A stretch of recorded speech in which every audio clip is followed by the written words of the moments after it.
16,000 ரூபாய்க்கு 75,000 கட்டச் சொன்ன பஜாஜ் ஃபைனான்ஸ். இதை பற்றி தான் இந்த வீடியோவில் டீட்டெயிலாக பார்க்கலாம். புதுச்சேரியில் சுயேட்சை எம்எல்ஏக்கு நடந்த ஒரு அநியாயம் தான் இது.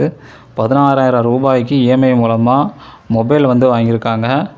அவங்க 16,000 ரூபாய்க்கு அதுக்கப்புறம் 32,000 ரூபா வட்டி போட்டிருக்காங்க. ஸோ அந்த 32,000 ரூபா அவங்களுடைய குடும்ப சூழ்நிலை காரணமாக அதை கட்ட முடியாமல் வந்துட்டு இருந்திருக்காங்க. அதற்கப்புறம் லோன் ஏஜென்ட்லாம் மிரட்டி கட்ட சொல்லி 75,000 ரூபாய் கட்டினா தான் உங்களுடைய லோனை நாங்கள் க்ளோஸ் பண்ணுவோம், இல்லாட்டி க்ளோஸ் பண்ண மாட்டோம் அப்படின்னு சொல்லி லோன் ஏஜென்ட் மிரட்டல் விடுத்திருக்காங்க இந்த சுயேட்சை எம்எல்ஏக்கு. இவங்க எம்எல்ஏ இருக்காங்களான்ட்டு அந்த ஏஜென்ட்டுக்கு தெரியாது போல். அதற்கப்புறம் நடந்த சம்பவம் பார்த்திங்கன்னா, அவங்க ப்ரெஸ்ஸெல்லாம் கூப்பிட்டு போராட்டம் பண்ணிட்டாங்க அந்த பஜாஜ் ஆஃபீஸ் முன்னாடி.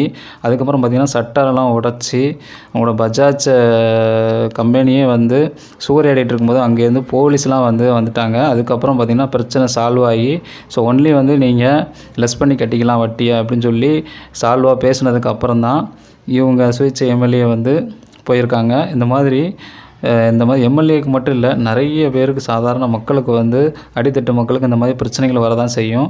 ஏன்னா இவங்களுக்கே இந்த மாதிரி பிரச்சனைகள் வரும்போது சாதாரண மக்களுக்கு ஈஸியாகவே வரும். எதுக்காக சொல்கிறேன் அப்படின்னா, ஒரு அவேர்னஸ் தான் இது. இவங்க ஏதோ எம்எல்ஏவாக இருக்கும்போது அவங்களுடைய பவரை யூஸ் பண்ணி போராட்டத்தில் ஈடுபட்டுட்டாங்க உடனடியாக. இந்த மாதிரி சாதாரண மக்கள் என்ன பண்ணுவாங்க அதை நாம் சிந்திக்கணும் கண்டிப்பாக. இந்த மாதிரி பஜாஜ் ஃபைனான்ஸில் வாங்கும்போது அதில் பவுன்ஸ் சார்ஜ் என்ன, அதே மாதிரி அதில் ஹிட் அண்ட் சார்ஜஸ் என்னன்னு சொல்லிட்டு பஜாஜ் கம்பெனி தரப்புலேருந்து சொல்கிறதே கிடையாது. மேக்ஸிமம் பார்த்திங்கன்னா 2 பேர் மேலேயும் தவறுகள் இருக்க தான் செய்யுது. நாம் இந்த சார்ஜஸ் என்னன்னு சொல்லி அவங்ககிட்ட முன்கூட்டியே கேட்கணும். அது கேட்குறது கிடையாது. நாம் அவசரத்தில் எடுத்துடுறோம். ஆனால் கண்டிப்பாக அவங்க சைட்லேருந்து சொல்லணும், நமக்கு இந்த சார்ஜஸ் போடுவாங்க ஃபஸ்ட்டே அப்படின்ட்டு. மக்களும் பார்த்திங்கன்னா அவசரத்தில் எடுத்துடுறாங்க. அந்த காரணத்தை வச்சு அந்த பஜாஜ் ஃபைனான்ஸ் காரனுங்க இன்னும் வரைக்கும் மக்கள்கிட்ட நிறைய பணத்தை ஹிட் அண்ட் சார்ஜஸாக போட்டு ஏமாற்ற தான் செய்கிறாங்க. நம்ம லோன் கட்டி முடித்தா கூட அதுக்கப்புறம் 300, 400, 500ன்னு சொல்லி சார்ஜஸ் கண்டிப்பாக எடுக்க தான் செய்கிறாங்க. அதே மாதிரி ஒரு பவுன் சார்ஜஸ் விழுந்தாலுமே பார்த்திங்கன்னா 500 கிட்ட சர்வீஸ் சார்ஜ் போடுவாங்க. இப்படி இந்த பஜாஜ் கம்பெனிக்காரனுங்க ஏமாற்ற தான் செஞ்சிட்ருக்காங்க. ஸோ நாம் தான் ஒரு அவேர்னஸோடு இருக்கணும்.